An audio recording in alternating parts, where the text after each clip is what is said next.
My name is Saif Morrison, and this is This Week in Car Audio. Tune in, tune in, tune in, tune in. This Week in Car Audio.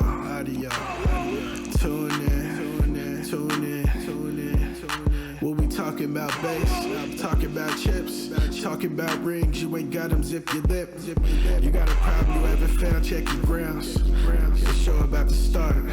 Tune in, tune in, tune in, tune in, tune in, tune in, tune in, tune in, tune in, tune in. This Week in Car Audio.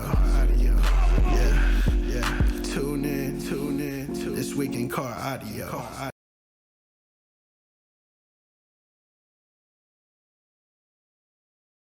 Sorry, I totally forgot to unmute.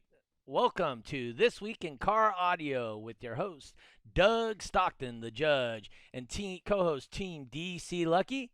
Our What's guest going on? this week is Jacob Fuller, Sundown Audio owner. And what else do you do there, Jacob? Owner, lead engineer, logistics manager, inventory manager, etc. Anything that needs to be done today, that's what you're doing. Pretty much anything with product design, finances, and things like that. It's basically what I focus on. Cool. Well, we appreciate you coming on here today. Awesome. Real quick before we get going here, tips for the host. If you like to share with Lucky and myself and you think this is a valuable program to help get information out and you'd like to help support the program, you can do it on Venmo and Cash App. Venmo at SonicFX, Cash App $SonicFX. I believe I have a link to the Venmo and Cash App in the description. We want to give a special shout out to Rosie again for donating again last week. Rosie Espinoza, talk about her going across the country. Next thing you know, she's throwing us money. Moses Martinez, yep. Yeah, her and Moses donating again, so we appreciate that. Okay, so now we got that. Oh, also, you guys will be able to hear this about an hour afterwards. I'll have it on YouTube along with Spotify and iTunes, iHeartRadio. Yeah. Anywhere you get your normal podcast app. So anyway, we'll be on streaming audio only. I'll put a link also on my Sonic FX page as soon as it gets through to the podcast streamers. All right. I'll let you guys get started. I'm going to be sharing these right now, so I'll let you kick it off, Doug. All right. So Jacob, just wanted to throw a quick shout out to you for thank you. You and Sundown Audio, one of the biggest supporters of DB drag racing. Absolutely. We see tons of it all over the West Coast. I'm sure it's back east. You guys are Oklahoma. Or no. You guys are in Alabama, huh? Yeah. North Carolina is us. Alabama's Yeah, that's right. You're in North Carolina. But yeah, so you guys are back east. I'm sure it's huge back east too. We have a pretty solid following for you out here in the West Coast. So it's really cool. I appreciate that. But this year, I know for a fact you at least sponsored the trophies. So we were looking at that, and I was going to bring up a picture of it, but I forgot. So if you guys haven't seen the picture yet, go to the DB Drag page. Very unique custom trophies. They're going to be made out of plexiglass. They're going to have Sundown logo at the bottom and all the DB Drag information up above it. So, hey, thank you very much, sir. So one of the things we do always talk about is so did you actually compete? I don't remember judging any vehicles that your name was tied to. Yeah, I didn't really compete honestly until after I started Sundown, and it was early, like 07, 08 I started. I had this old raggedy Jeep that I took all over the place, anywhere within 4 or 5 hours. Mm-hmm. It was every weekend. Me and Brandon, we would get in the Jeep. It was a piece of crap. I still have it. We would drive that thing out there, and I would test all of the new subwoofers and soft parts, coil configurations, motors, all that in my Jeep. I had a box. I call it the magic box. It holds 115, and I always did super good numbers with it. Eventually, we made a version for an 18, and it's been a while since we tested it. But the last time we fired it up, we put a little SA18 in there, and I think we did a 62 or some outlaw with it. That's not bad. Nice. So the bulk of our competitors and whatnot, we're DB drag centric.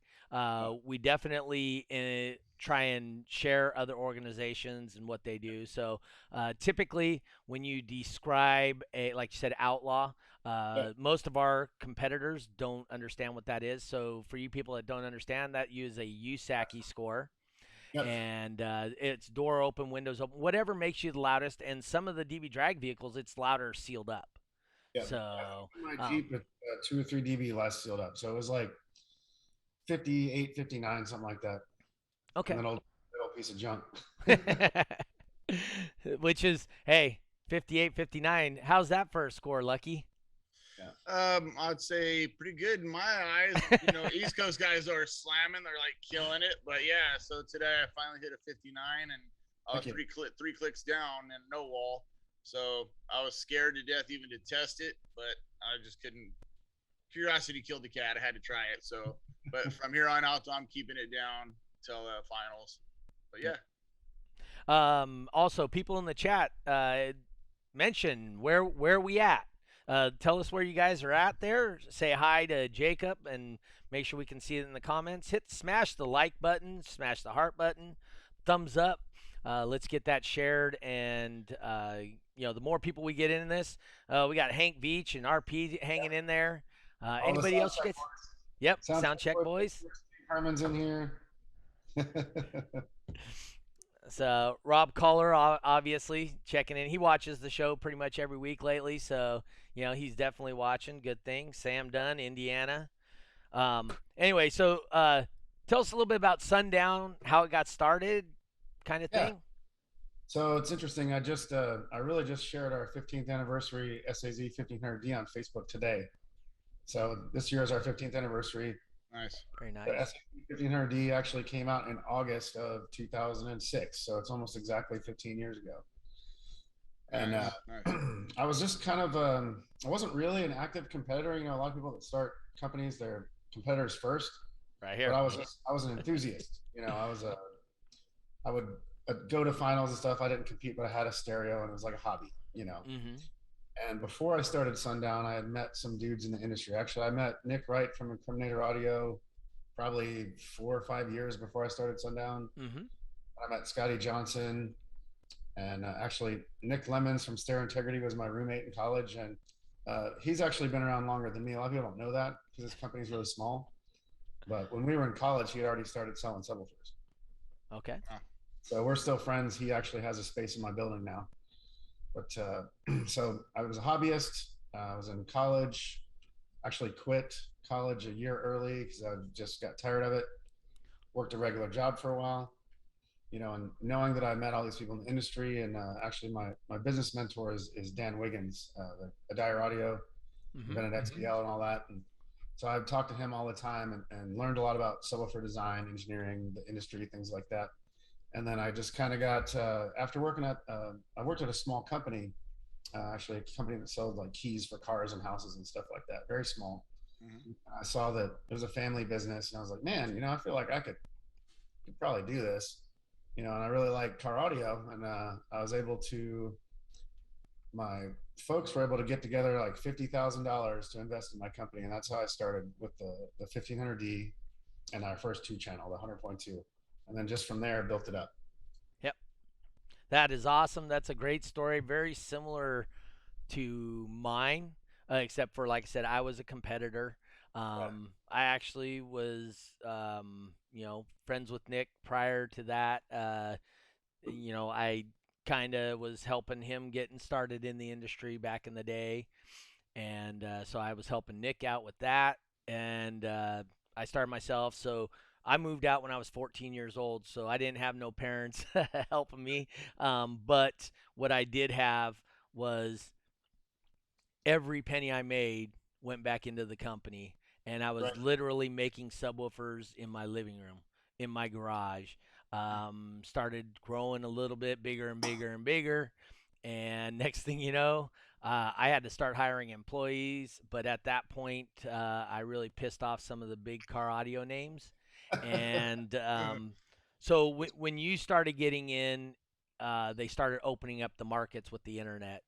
When Right. I first started, the markets weren't open at all. I literally would call the suppliers, the same suppliers you're using now, I guarantee it. But I would call them, and they would be like, or sometimes email, but normally it was a phone call. Hey, my name's Doug Stockton. I'm with Sonic FX. I design and build subwoofers. I need to buy these parts. And they were like, I don't know where you got our number. I don't know who you are. Um, who would have given you our number? And then you tell them, I say, oh, yeah, Scott from FI Car Audio. Yeah. Yeah. So Scott was a big guy, big proponent of getting me started. And Right. I know Demetrius from Arc Audio, and they both said, hey, you're the one to call. Yeah, we don't know those people. And then they would hang up on me. And then they Right. would call me back like the next day or 2 hours later. All right, we checked out your references. You're good. What do you need? Wow. So, Sometimes I wish it was more like that still. yes. But at that time, we were looking at from the manufacturing into the dealers, we were Yeah. about 450 to 500% profit. Right. And now we're lucky to be 100% profit. Yeah. Yeah. But Everybody's got their own company popping up, and then of course you have the Race to Zero brands and all that. Of course, yep. we won't mention anything, but that's in the heart of the industry. And I feel like one of the biggest struggles I had coming out was not just coming out, but trying to sell a product and not give it away. Yep. Especially where you're a new brand, everybody's like, "Oh, hook me up. Oh, I'll put a sticker on my car. Can I get one for free? This and that, And stick to your guns." That's Dan Wiggins always told me that. Yes. He was like, "Listen, you set your price what a product's worth, and that's what it's worth. Yep. If you keep coming down, you can never go back up." Yep. No, yeah, and once you're down, Totally makes there's sense. never going up from down. No.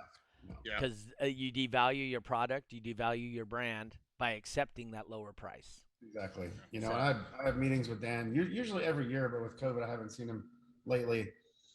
But I remember I was having a hard time in the early days. I was like, man, I just can't keep anything in stock. Mm-hmm. So I met with Dan, and he was like, "Oh, okay, well, just it's too cheap." And I was like, "Oh, well, I don't know about that." He's like, "What's your problem?" "I don't have enough stuff to sell." "Okay, I'm telling you, it's too cheap." Law of supply and demand, right? Yeah, so I was like, "Okay, well," and he goes, "But the number one thing he gave me is you need to take care of your dealers. Make sure your dealers make Yes. money, and they'll make sure you make money." Mm-hmm. That was a really big lesson for me. And it was what year was it? It's probably 13, 14, 15, somewhere around there, when we really pushed a lot more margin to our dealers.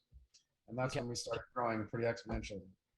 Yeah, so I was in for almost 2 years, about a year and a half, and then I decided, hey, this online thing is cool, but Right. if I am going to make this as a permanent business and long time, you have to go with the brick and mortars. Oh, That's yeah. that's where your money. Those are the people that are going to pay every single month. Yep. They're going to be ordering from you constantly. They're the ones actually going to sell your product to more people than you could ever reach. Right. If you're direct, like you're the salesman, there's tools, Google, Facebook, all that you can pay. We don't pay any of that. Like Right. I don't do any search engine optimization, $0. Yeah. Maybe spend $2,000 or $3,000 on Facebook ads a year. None of that stuff at all. Okay. Yeah. So when I was going, I was tech support. You called me if you bought a subwoofer. You called me and I designed you a box, right? So now people are spending at that time about $500 for a single woofer, and then they would get a box design. What's a box design worth? $600-700 for a full design with cut sheet, right? That's worth my time, right? And I would spend my time doing that. And then, like I said, so I moved into the letting the dealers sell the product, and I took a little bit back, and that way, and I helped the dealers out, and that's when I really pissed off the big boys in our local area. I went from like 80,000 in sales to almost 1 million in sales in like 3 months. Damn. And dude, and I could not, just like you said, I couldn't get it out of the door fast enough. Yeah. Dude, I was driving down to Vegas to get stuff from Scott. I'm like, Scott, I just need to borrow some parts, because back then a lot of the stuff was universal. So Right. my coils were different, my spider packs were different, right? But my motors were the HC whatever motor. that everybody was using back then, the RE and the TC9 maybe. TC9 was using it too, but it was called an HC something. So TC9 actually got it from Scott at FI, right? Right. So so that's the motor I was using. So I would literally drive to Vegas or LA at the time and say, Scott, dude, I just need to borrow some parts from you. My shipment's coming in, blah blah blah. That shipment thing is a whole debacle right now, and I think I have a new personal record with a delayed container. Okay. Just unloaded a container today Uh-huh. that left China on June 26th. Of last year? Yeah, this year, fortunately, so it was a month and a day, 3 months and a day Mm-hmm. from the time it left there. It I don't normally go to LAX, but we couldn't ship to go anywhere else at that time. Gotcha. Went into LAX. It sat in LAX for 41 days. Customs? It's just they couldn't get it on the rail.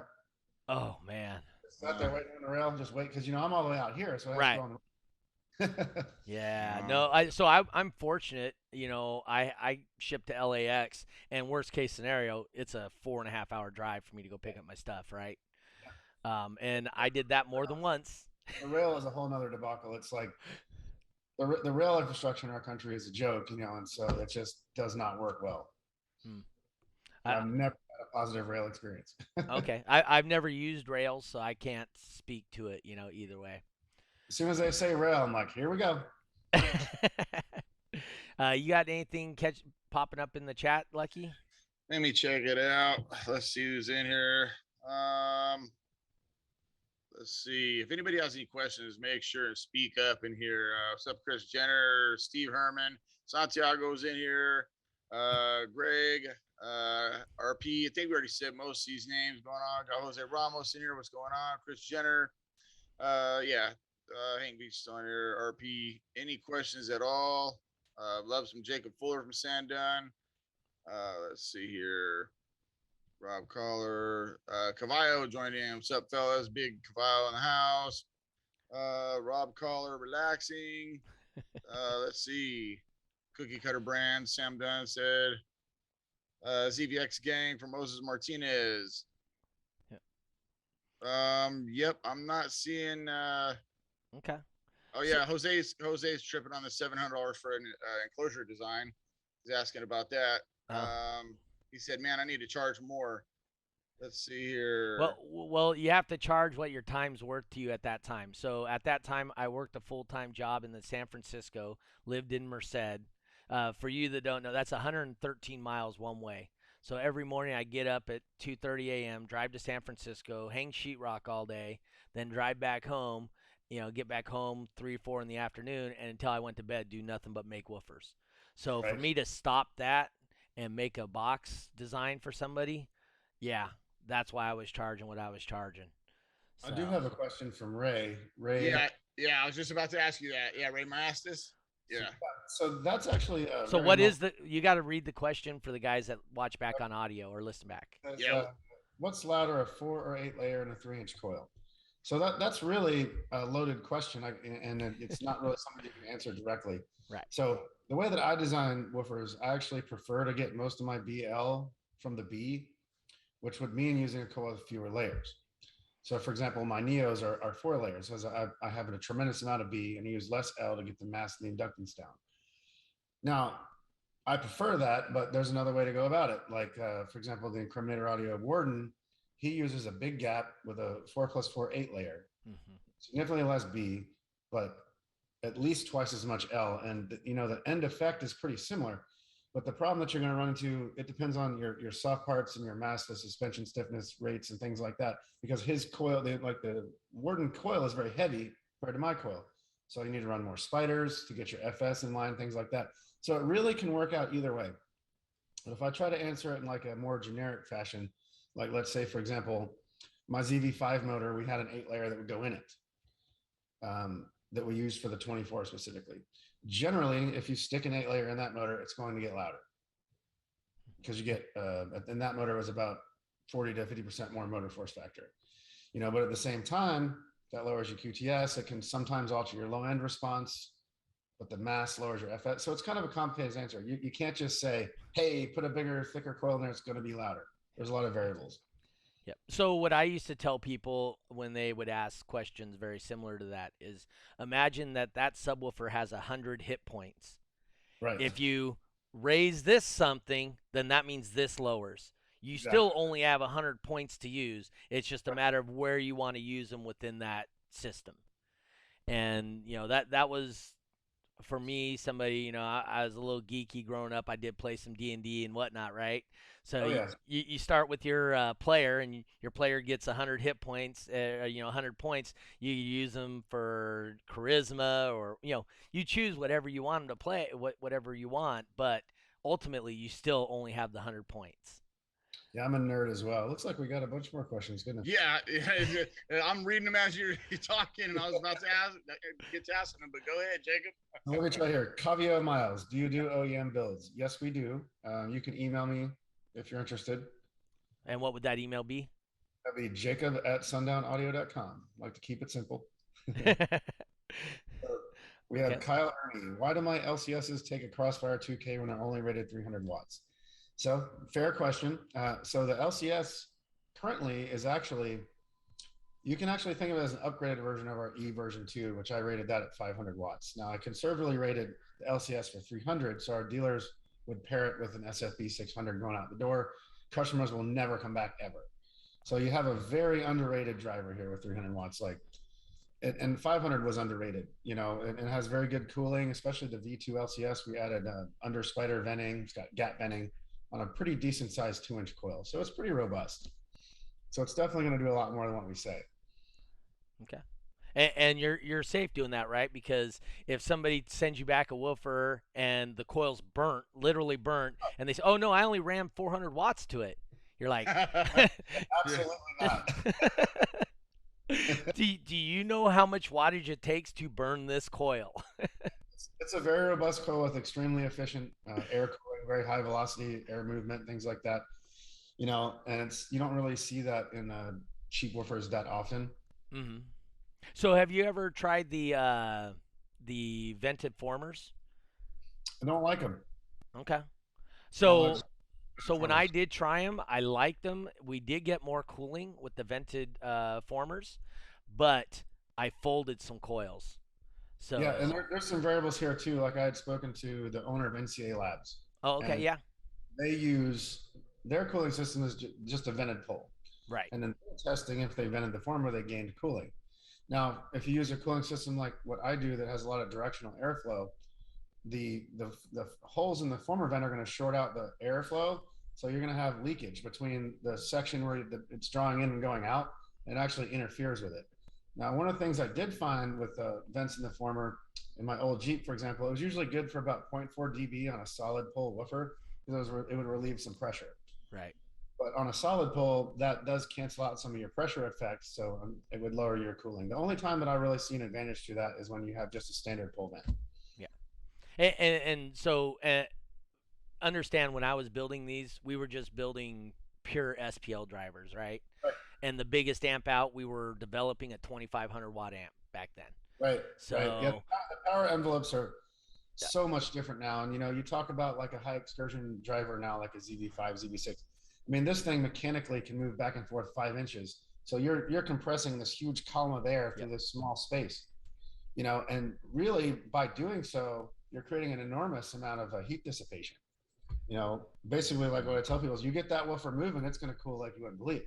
Yep. You get the same woofer and get it moving a 1/4 inch with the same amount of power, you're going to burn that sucker up in a heartbeat. Mm-hmm. Did you ever happen to see Scott with FI's? He had that one spring square driver that he made. Yep. You ever see that one? Suspension, yeah. Yeah, that was actually a really cool concept.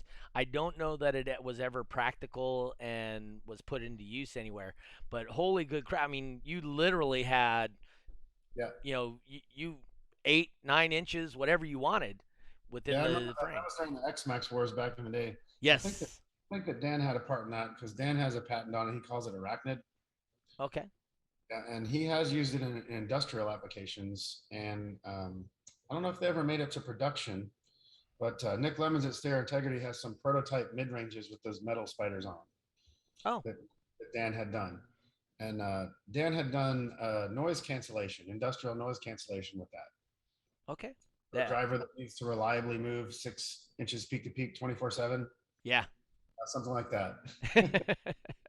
You Yeah. learn stuff that you didn't think was ever happening in the world whenever you talk to Dan. Really? Yeah. That I like said same thing when you talk to Scott, right? Scott's pretty out there, man. He's got a lot of cool ideas. No, he's definitely not a in the box thinker, right? He's done some interesting things over the years, man. Yeah. I got to tell you though, probably my favorite woofer that they've ever made was probably the UFO BTL. Don't Not familiar with that one at all. It was, they had the original BTL, which was 220 magnets, triple stack. Right. And after that, they did a single wide slug on it. Everybody called it the UFO.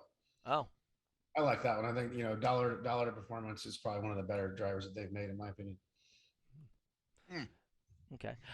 So, while Lucky's looking through the questions again, how are you doing internationally? Are you just a U.S. brand, or are you? Oh, no, we've got all over the world. Brian, actually, he manages all that now. I used to talk to all these guys, but it just was overload. So Brian, he's the host of our Sundown After Dark podcast, Brian. Oh. And he deals with all those guys. Like we have Uruguay, Paraguay, Panama, Mexico, Canada, Germany, Italy, Russia we used to have, but not so much. We have a guy in, gosh, I'm trying to think of all. What about the Caribbean? We have some Trinidad, yeah, we have Trinidad Okay. pretty heavily, and I think we have a small guy. Yeah, we have a small guy in Ecuador, and there's more too. Brian could probably list them all off more reliably at this point. Yeah. So, you seen any other questions that are interesting there to you, Lucky? Everybody's just asking about the V3 compacts. I wish I knew. Yeah. So what's the V3 compact? I'm not familiar with that. V3 compacts. V3. What's that? Yeah, a lot of people asking about that. What is that? That is our SPL woofer. We call it the Okay. compact Neo because it is very small. The V1 and V2 are only 190 millimeters around and super short. So one of the problems that I saw with, like, for example, a DDZ, if you were going to run like a street class, like you can't fit that sucker in the box. It's just such a big freaking thing. So when I was doing this design, it was my first design. I was like, well, I'll go back and make a bigger one later. But this one ended up being so good, I never did that. So I just kept pursuing the compact. So everybody just calls it the compact. But the third version is in production right now. It has some secret sauce inside, which I am not disclosing at this time. But I will tell you this, theoretically, in the test we've done so far, theoretically, when Derek tested it, he should have been about 1.8 dB more efficient. Okay. So he should have used like 66% less power for the same score. He actually used half the power and got the same score. So it was even better than that. Dang. That's pretty solid. 170, he cut his power in half. Okay. Yeah, so I don't know if you know, so I'm the judge for DB Drag West Coast, right? Do all California. Been doing this 21 years as a judge. I don't honestly couldn't tell you what anybody runs in their vehicles. So when I'm asking you, you're telling me about these subwoofers.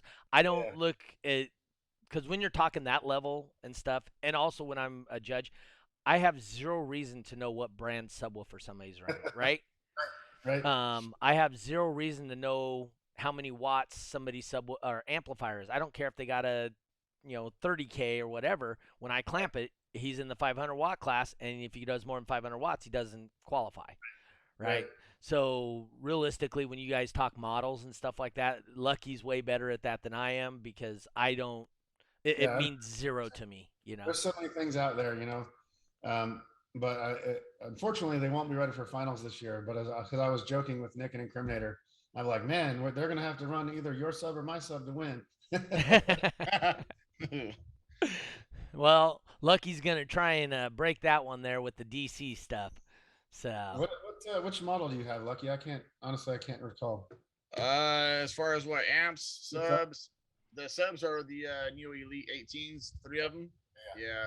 Those are pretty comparable to a lot of the top of the line Neos, so you're pretty solid, I would say. Yeah, and I haven't had to do a recon on any of those, and I've had them for shoot over a year. I mean, I beat the hell out of them, so I mean they're good. They're holding up. So, Yeah, sure. yeah. When I was running Sundown, in the beginning I had everything Sundown. I think I started out with like I hope I get the names right. It's been a while, but the ZV5s, XV2s, and then I had the NSV4s.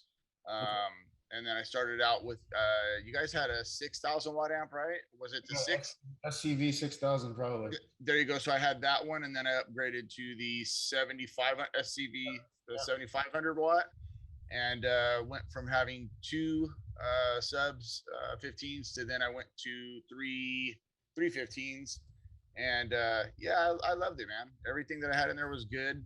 It was more so the reason I switched was just convenience. DC like right here, and I'm sure you guys get the same thing over there. You guys probably don't see too much DC. It's more Sundown, but Exactly. I've always spoke highly of Sundown. Great product, and I had everything from door speakers, RCA subs, amps. I mean, it was decked out. I had the big Sundown decal on the side of the truck. So yeah. Yeah. Well, as long as you're happy with what you're running, I'm good with it. You know what I'm saying? Right. Yeah. Yeah, absolutely. That's what we tell everybody, man. It's whatever makes you happy, whatever sounds good to you, then fuck it, run it. Yep. Yeah. If you're happy with what you got, that's the perfect system. I don't care if it cost you $100 or if it cost you $100,000. If it's serious. When I started out, my system was a piece of crap, but I loved it. Yeah. Yeah, I can't remember the vehicle that was at Surf City. I wasn't feeling too well that day. I was really hungover. But I was in the lanes, and a buddy of mine gets in my truck, and he's like, "Dude, do you hear that system over there?" And I'm like, "Yeah, I fucking hear it." And he's like, "Dude, that whole system costs like $500." And he just had like a massive build of just Walmart stuff. And that thing, just because it was built right, the enclosure was done right, everything was done right. That thing sounded fucking massive. I was like, wow, so yeah, for sure. We got Nick, not Nick Nolte, John Nolte. John Nolte, Nick Nolte, good old Nick Nolte's in here. Yeah, Nick Nolte's in here. Those raspy boys. Yeah. In a while, I remember when he was in the lanes with his Blazer. When I came home, my boys were much smaller, and I showed them the video of John because they were like, "Where were you, Dad?" So I showed them the video, and then my little son was like, "I want to see Purple Beard Man again." Hey, he went back purple. If you haven't seen lately, yeah, he did. He went back to purple. As a matter of fact, that's where I first seen John Nolte was at Surf City, I believe.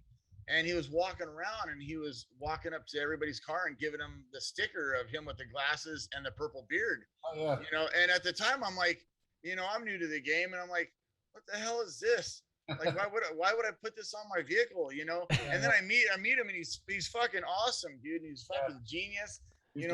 Totally rad guy, man. And yeah, I need to get another one of those stickers. So he was a big deal. So back when I started my Sonic FX subwoofers, I bounced some stuff off with John Nolte a little bit, sending him some woofers to try. Him and Scott Sanborn, good friends at that time. And that's when John had the 2.6 and wouldn't tell you what's in there, right? And he had his transmission line, for lack of a better term. It was what he called a snail shell. But it was a box design, similar to a transmission line, but much shorter. And he would have you sit and guess what subwoofers, and he would just do videos of people guessing, oh, that's 215s, and then you'd open up the trunk and it's 2 6.5s. Wow. Yeah. Wow. We actually got one of John's boxes. He started calling them double shot. So the double shot was, the single shot was just for one, and then the double shot was obviously for two. Brian ran one in his car for a while with two of our 6.5s. Yep. It was pretty stellar. And the thing with it though was it wasn't a one note wonder. It was a bandwidth. So it kind of not, I wouldn't say self-tuned, but as the excursion of the driver changed, it changed the tuning of the box, right? So because of that, you had a much broader bandwidth that box would play. So see people asking about colored cones and surrounds. Right. Oh, you're on them questions, man. You're multitasking like awesome. Servo tune. That's I'm- what I'm- John calls it. I'm trying to like pay attention to what you guys are talking about. I'm trying to like look at questions, make sure I'm not going to re-ask the same question. Jacob's over here just like boop boop boop. I got this. So Moses is calling out Bradshaw. Said Bradshaw had a question. What? Hey, what's he doing? Stopping making you a sandwich, dude. Tell him to get in the kitchen, make you a sandwich. Yeah, make my sound. You hear the sound of that? It's the sound of you not making me a sandwich. Let's see here. So what was his question? So anyway, Brett Barber also is the one who he joined in, and he was the one who got in my vehicle when I wasn't feeling so well. He said it was a power acoustic subs in that Jeep. So yeah, power acoustic. It was all power acoustic. So let's look for Dave Bradshaw's question. Let's see here. I'll look for it if you guys want to. Oh, that's the colored cones. Okay, is that what he's talking about? Yeah. As much as I'd like to do that, I feel like my buddy David at PSI has that unlocked pretty good. So is that David that was over with FI, RE Audio, and then FI? Yeah. He switched out. He has PSI fix my speaker, and he makes like all these crazy like pink surrounds and stuff. It's pretty cool. Oh, so he's another very interesting fellow. Yeah, he's great, man.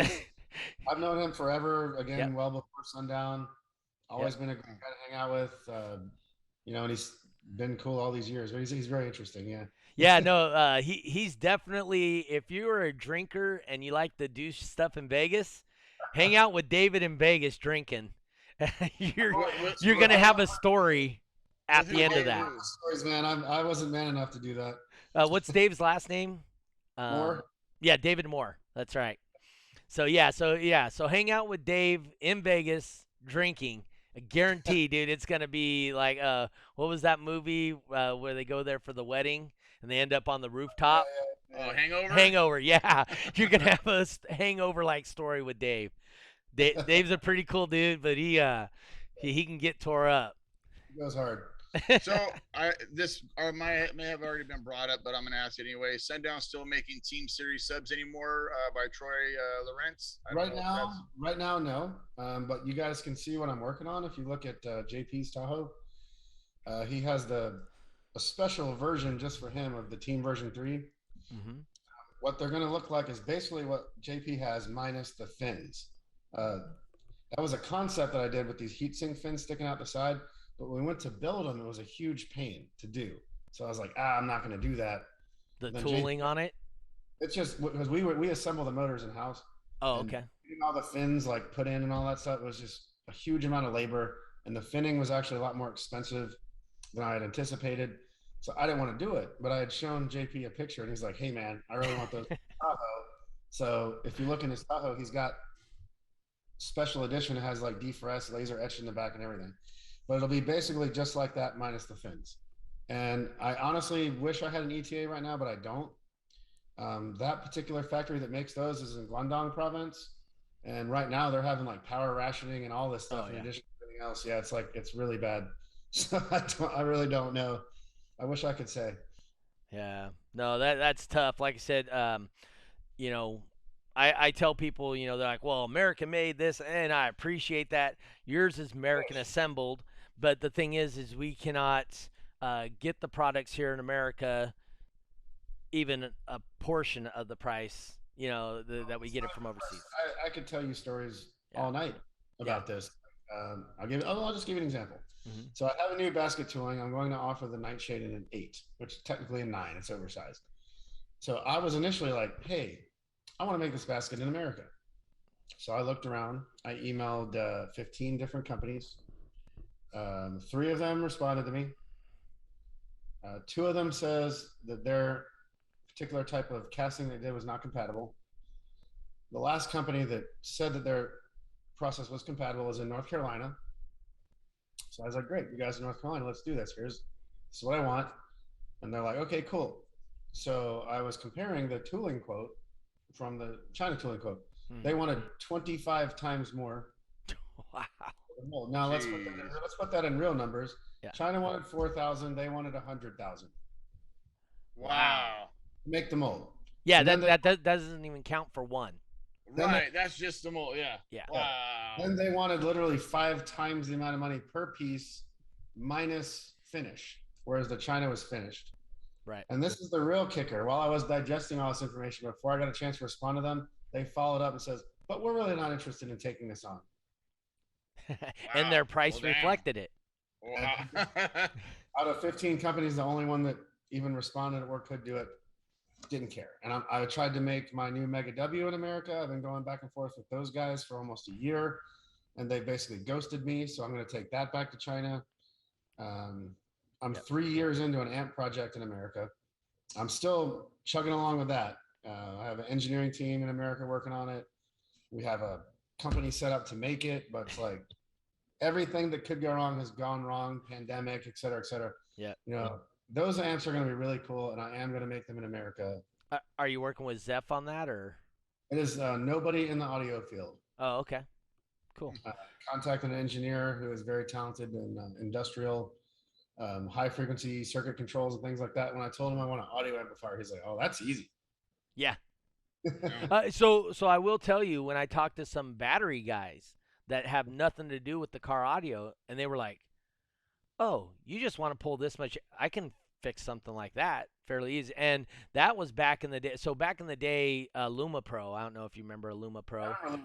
Okay, so Luma Pro, they had their engineer was on there, and I was explaining to him DB drag and this and that, and he essentially, literally drew on a piece of paper. And he goes, "Oh, you guys are going all wrong about this battery thing. You guys don't want batteries." And he essentially drew what you guys would call a Yilong bank nowadays. He's like, "No. This is a capacitor. It's lithium. This is what you're going to want. You're going to have to put a BMS on it." And this was back in like 2004, 2005. He's like, "You guys are going down the wrong road." Because he wasn't part of really the audio field. He was just there to help sell something with the Luma Pro. I don't even remember what it was. And he's they made some super caps too, even back in the day. So maybe that's what it was. It was part of his super caps. Maybe he was part of that engineering team. Yeah. And That's I can drop a little nuggets about this amp, but I don't really want to put too much out there because you know how the industry. So when the amp is done, the first model is going to be a 3600 watt mono at 1 ohm. We anticipate the size to be somewhere around a 4-inch square to a 5-inch square.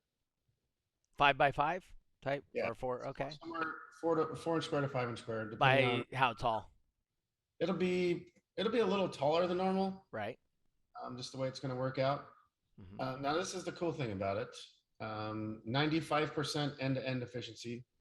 So, okay, I'm not trying to down anything, but you obviously down something. I know. You obviously know 95% efficiency is, I mean, that's a goal up here, right?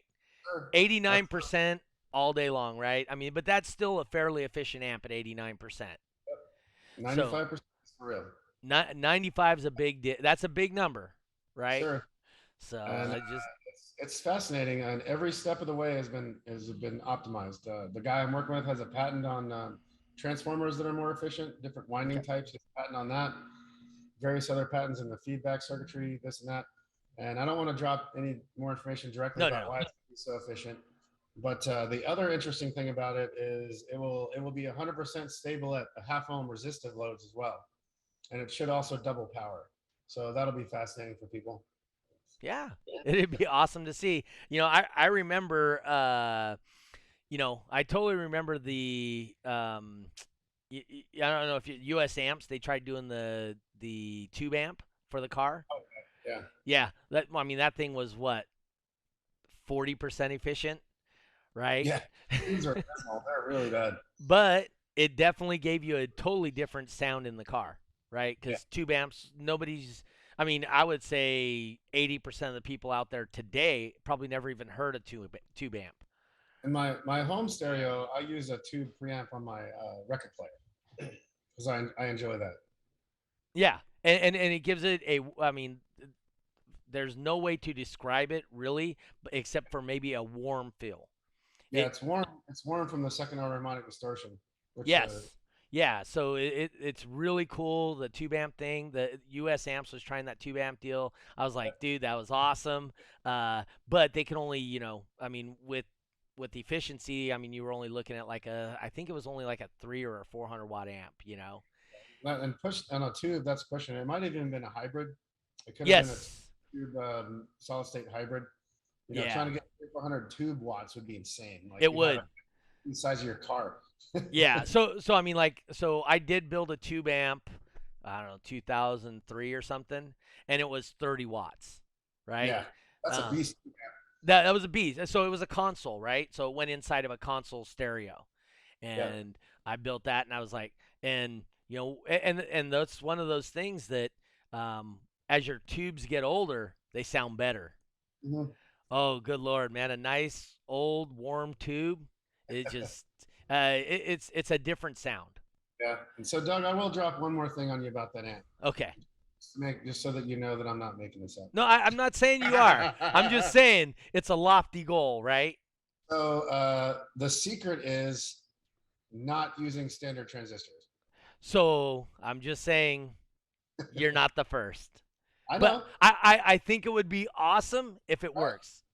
You're right. Not the first. Yes. I think that we have the tools needed to actually bring it to production. That's why we were working with a manufacturing company in America.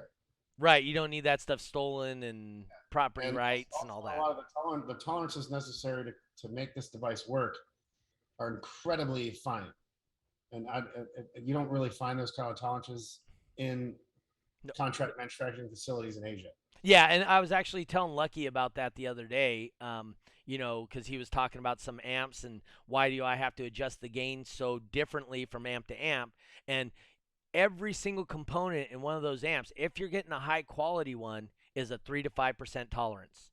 Right. If you're getting a lower quality one, it's as much as 10% tolerance. Absolutely. In the components. So, and that's one component out of hundreds inside of an amp. Like Cascade, it's like, yep. There's huge variances, honestly, if you think about it. No, at 3% is huge. Yeah. I mean, because every one of those components, that's a multiple. That's not like a plus or minus sign. That's a multiple or divisible sign, right? So every time you add those, it's huge numbers. It's huge gains or losses. And people are like, oh, well, you should use higher tolerance parts, but nobody's going to pay for that. It's like, oh, it's exponential. You go from a 5% to a 1%, like the cost is just ballooned drastically. Yes. Yeah. And everybody's like, oh, it's cool, but I'm not buying it. So I will tell you, when I was doing my subwoofer manufacturing, so I did go to the manufacturer I was using. They really liked the 5 to 8% tolerance stuff, and I switched all my stuff to the 2 to 5%. And when I did that, they were like, dude, that's going to cost you some more. And they acted like I was trying to steal their child. And then but at that time, the difference in cost for amp was $11. Right. And I'm going to add $20 to my amp. I'm going to sell it as a better amp, and I'll pay that $11. And they still didn't really want to do that overseas because they want to build the standard boards. Those guys are funny. Like when you're talking to some of these build houses, and you're like, for example, I like to run heavier heat sinks, and I was when SFB line, for example, compared to what they wanted us to do, it's 75% heavier, and like, oh, it's going to cost so much money, but like on the 8,000, it was like $10. Yeah. Nice. Like, but it's so much better. Yes. And like some of those costs, hey, it's worth doing, right? But when you're saying, like you said, go down to 1% tolerance components, and then you times it by how many you have in there. Yeah, that one diode or whatever is only a half a cent, but now it's 2 cents. And then that's only one out of hundreds of components. And they keep adding it up. Next thing you know, that amplifier cost you $300 more. And you have to keep your doors open, right? So if you aren't making a profit, absolutely, you don't have your doors open. I got to tell you guys this. I don't know if you've heard of this. This happened to me with the transistor shortage. There are counterfeit transistors everywhere again. Oh, really? It has the part number on it. It looks like it. If you put a DMM on it, it measures like the correct gate resistance and stuff like that. But you can weigh it, and it's lighter. So we had like a whole batch come through, and they had a whole batch of amps that got rejected. Oh, dude, that's because so all sucks. the transistors were counterfeit. Yeah. Wow. Oh, dude. You know, it's like, basically they didn't know, they assembled it, but as soon as you turn it on, bam, done. Yeah. Just saying, John Nolte just posted in here. He sent me a message. I'll share it with you. Have you been talking to him about your amp? Yeah, I have. Oh, okay. So that may be where he got that information. So, but I geek out on that kind of stuff. I really enjoy it. I don't know if you've seen. I'm sure you haven't seen our show before, but we had like Nathan Munson on here. I mean, he's another dude. Did Nathan ever tell you the story of me and him?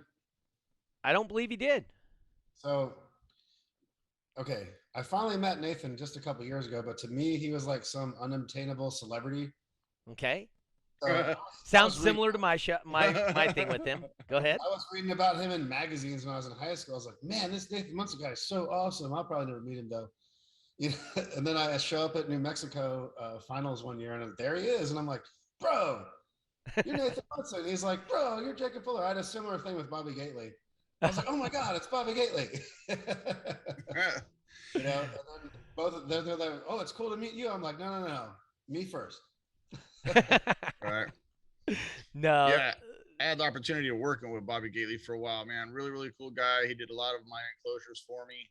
Yeah, so he's a super rad dude. He's awesome. Like, he made me a box, and it's too cool for me to put in my car. So I'm gonna put it up on the wall in my office. Yeah. He does some pretty work.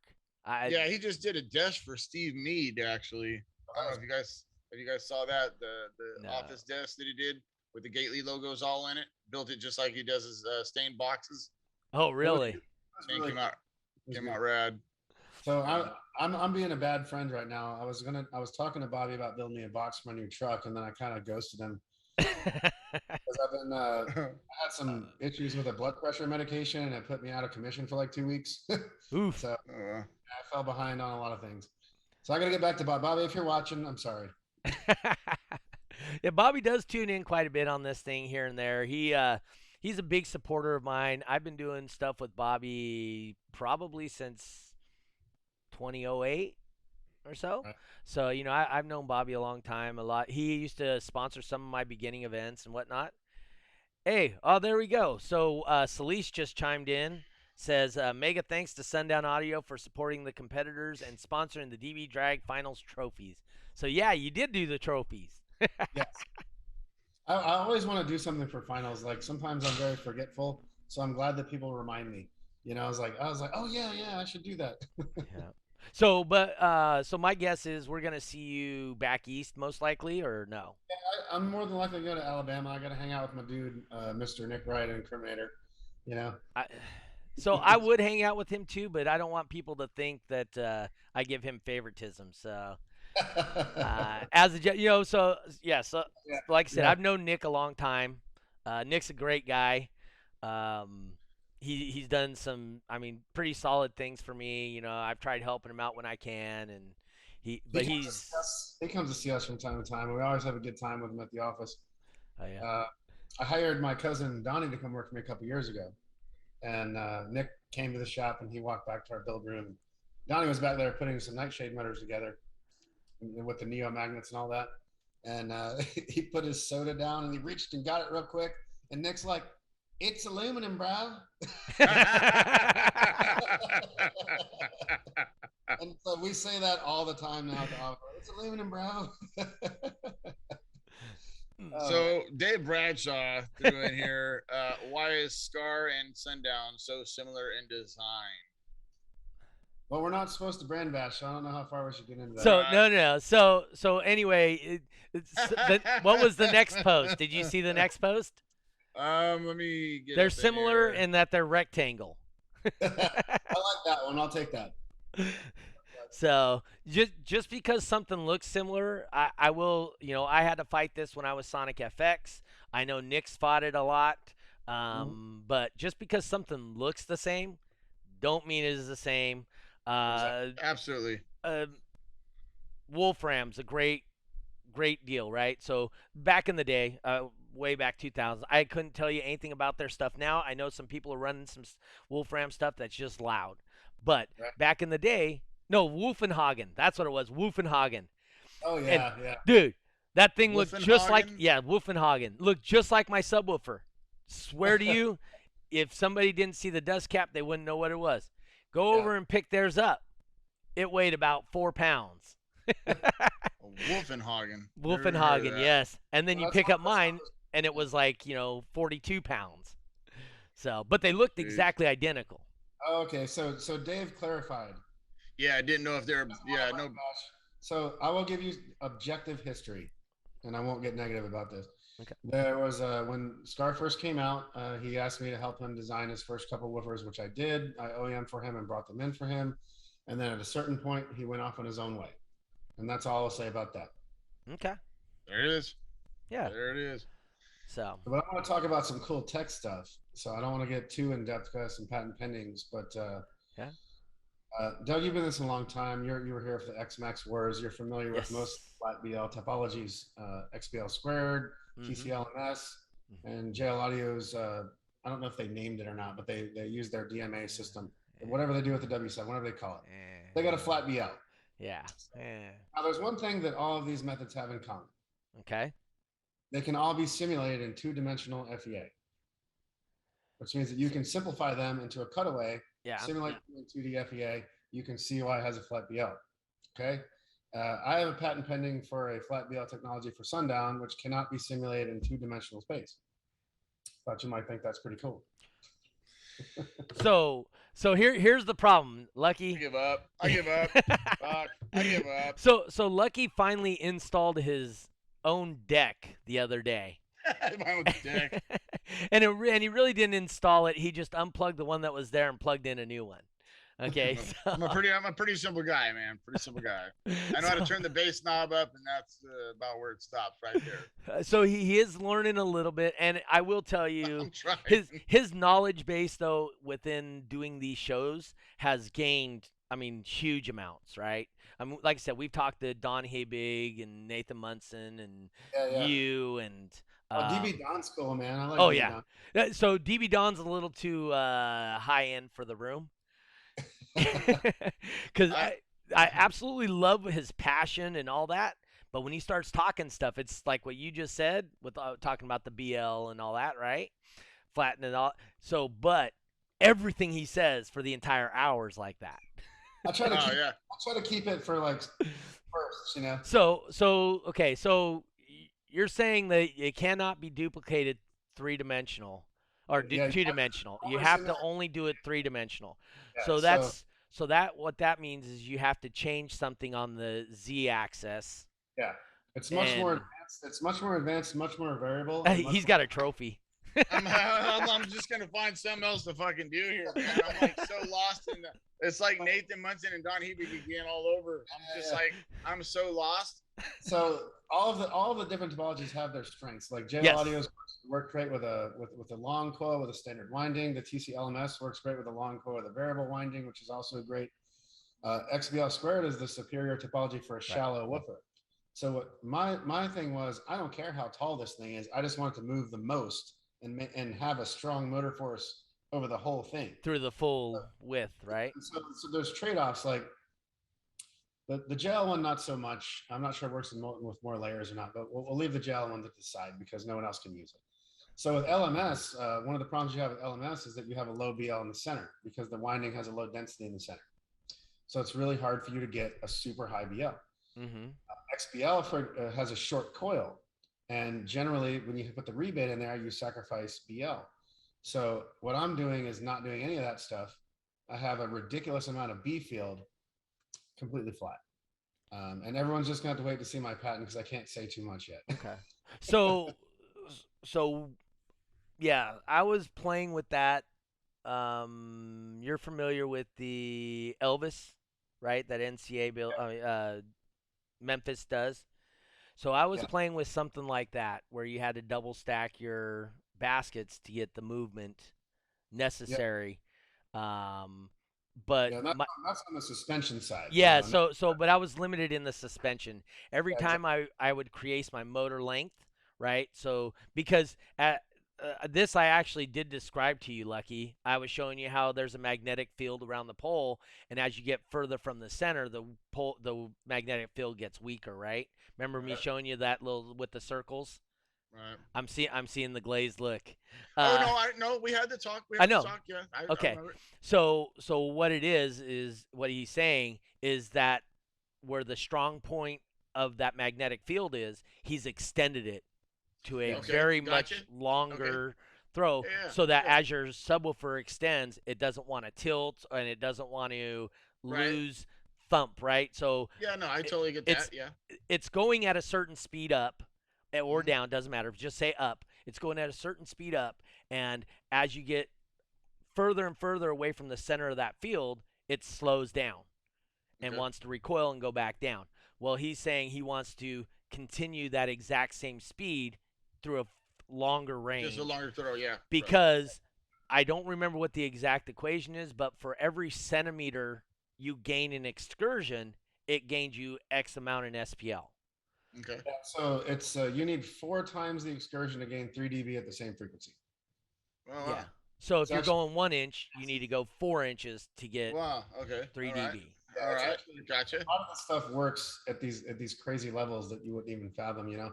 And that's one of the things that Dan taught me. And it's funny since he's one of the leaders of the X-Max Wars that he specializes in small speakers now. Because small speakers, it's really hard to get a lot of output. Yep. Dave Bradshaw says it all sounds like warp speed to him.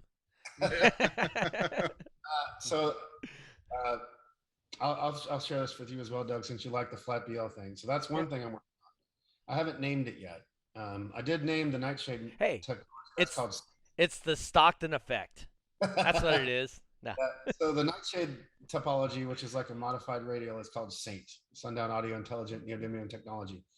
And so I have the next thing I'm going to tell you is going to change the SPL scene once, but I have to tool my Let's new do basket. it.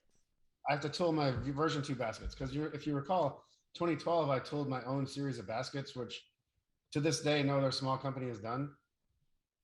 Full series, 8, 10, 12, 15, 18. So I told them back then. I'm working on version 2. It'll be 9, 11, 13, 16, 19. Okay. Throwing that out there. I'm going to mess with everybody. But Just I have to have that because my motor topology, I'm going to call it Silver Devil, is what I'm calling it. okay. And we're talking BL squared over RE of probably 2,000 or more. That's a little bit. So That's we'll be able to use large diameter voice coils for burps at that point because the mass would become irrelevant. okay. So for you, back when I was designing subwoofers, we were just starting with the 4 inch coils, right? We were trying 3.5s, we were trying 4s, but the mass of the 4 inch coil, mind you, remember the big amp was 2,000 watts. Yep. The mass of the 4 inch coil would drop our FS so freaking low, and we would need so much to move it. FS goes too low, you get too much mass, it's Yep. inefficient. And Yep. so this is the problem. This is why we don't sell a lot of 4-inch coil subs.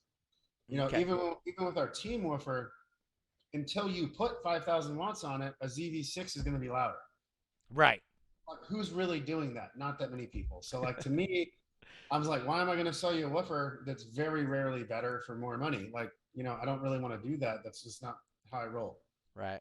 So this is why I came up with the Silver Devil technology. So I'm like, I'll be able to sell you a woofer with a giant coil that's not only handles more power, but is also louder at every amount of power.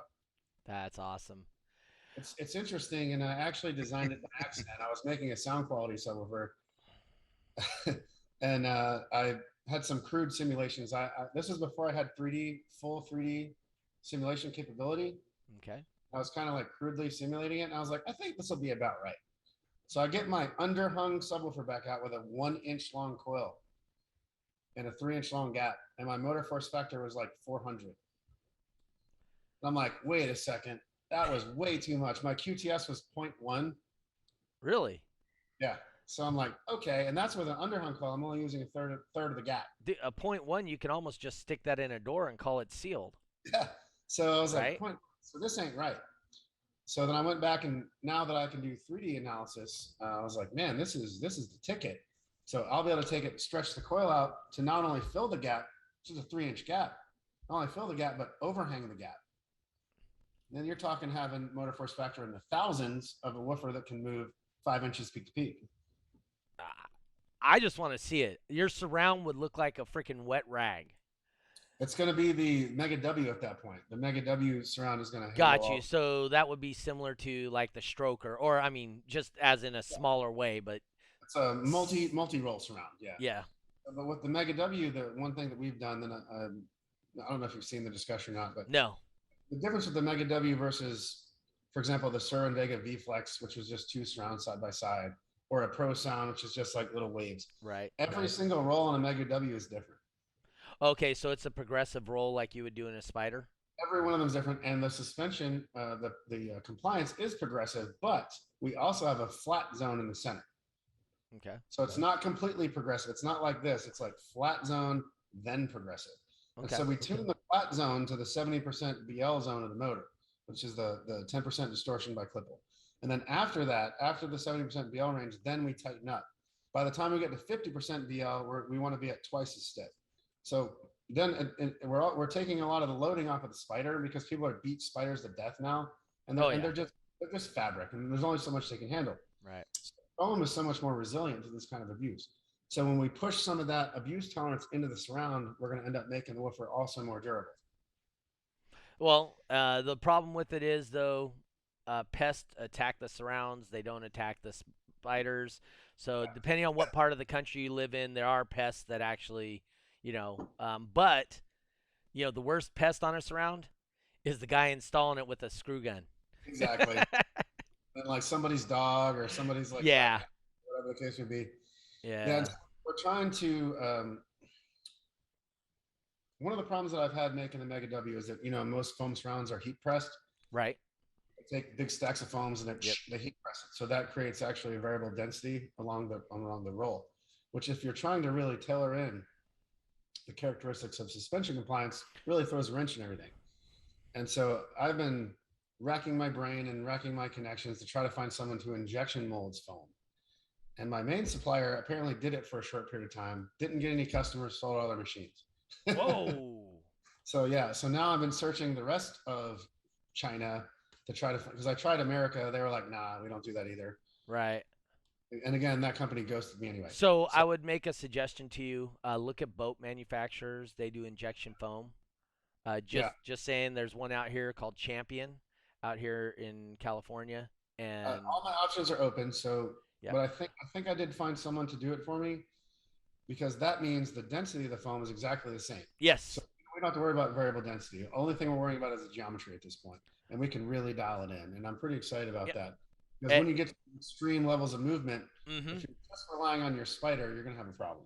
You're just going to have to start throwing them at RP. I mean, that guy does pretty much. I mean, he does a crap ton of testing, right? I mean, he does like just constant testing. Those guys, like Hank will do a whole build overnight. Like, this guy's crazy.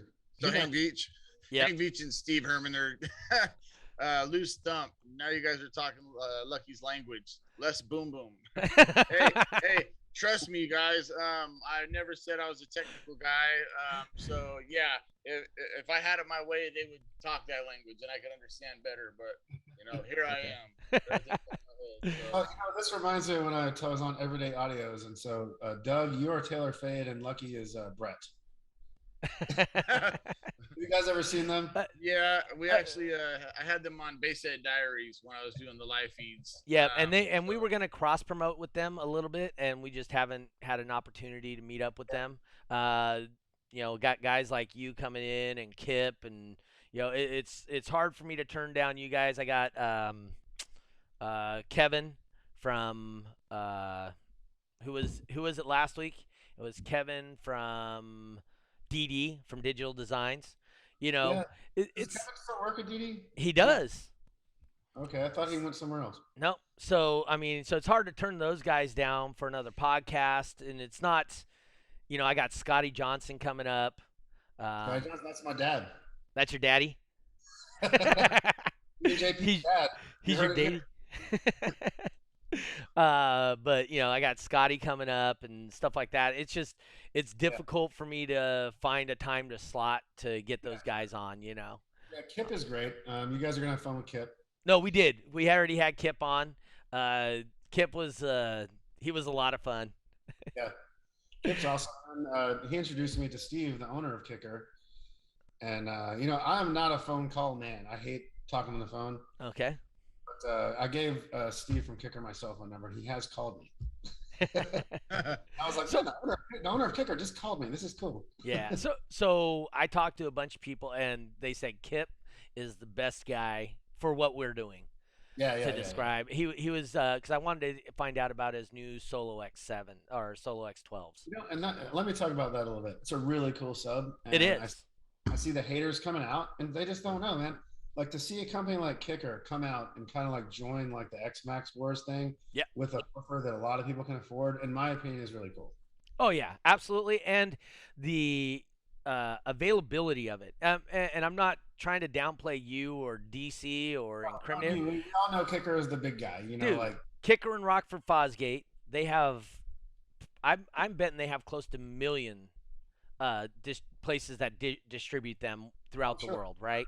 And you guys absolutely don't. So some people that can make a woofer that gives a entry level into the SPL world, that I'm all about that.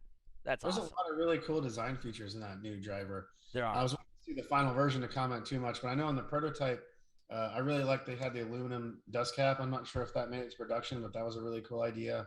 It didn't make it to production. The spiders are like really high quality.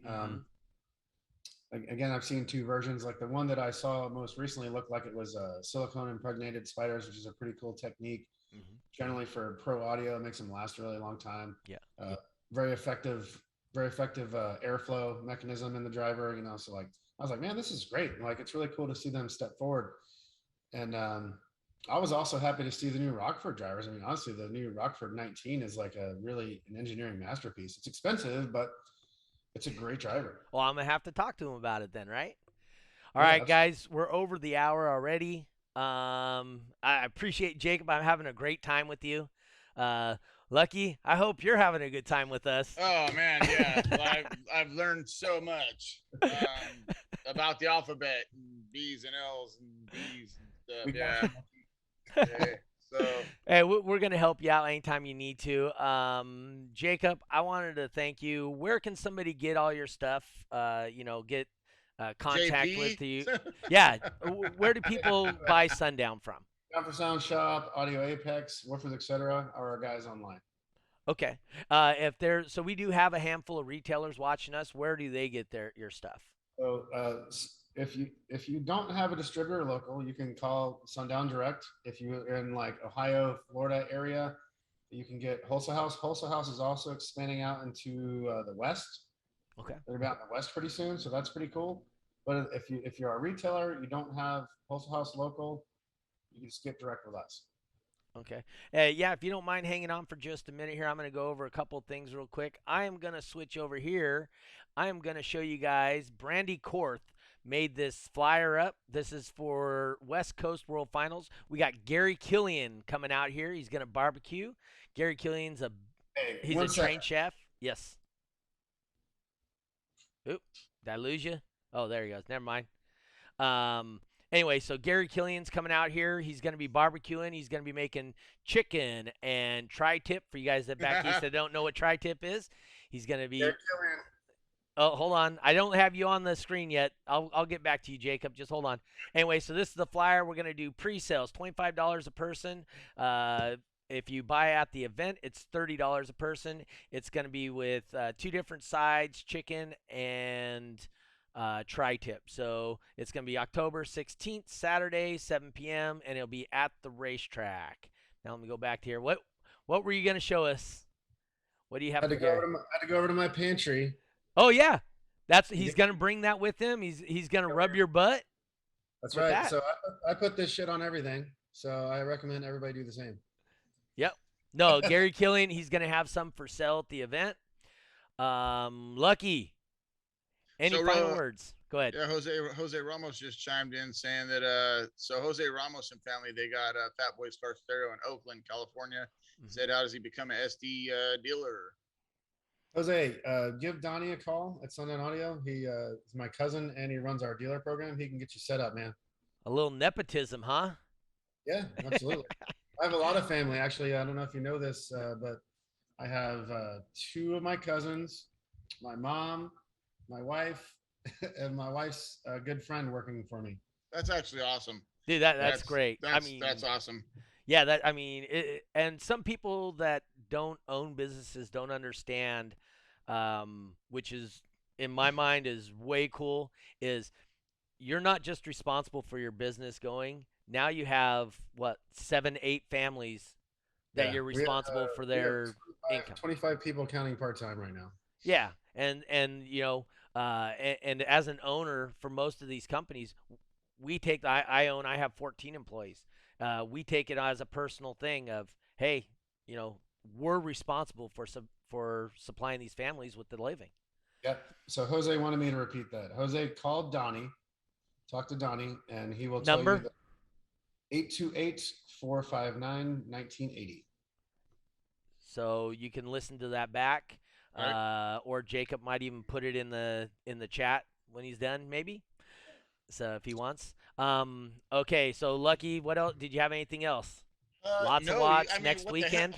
What the hell can I ask in this conversation? Jeez, this is another one of them where I was just like deer in headlights. No, yeah, you can go to lotsofwatts.com, and also we got Surf City coming up. Man, I cannot wait for that. I don't know if you actually said, are you going to be going to Surf City, Jacob? I was going to go to Surf, and then it got moved, and now I can't go, and I'm really sad about it. Yeah, because I love it. Yeah, the Surf's like my favorite show. That was my first big show. Love it. So it was one of those things where it did screw everything up. Everybody's planned for that day, and I was like, shit, that's gonna screw everything up. But I gotta still go. I still gotta go. That's just I ended up having some conflicts of schedule, and God, I love Surf so much, but I can't do it. We'll have to invite you out here for Autorama once I can get that going again. I'm hoping the world goes back to like somewhat sanity, and then I can, So I really haven't been hardly anywhere. I haven't flown since this whole thing started. Okay. Yeah. What's Jacob's email address? It's jacob@sundownaudio.com. Yes, sir. It's really simple.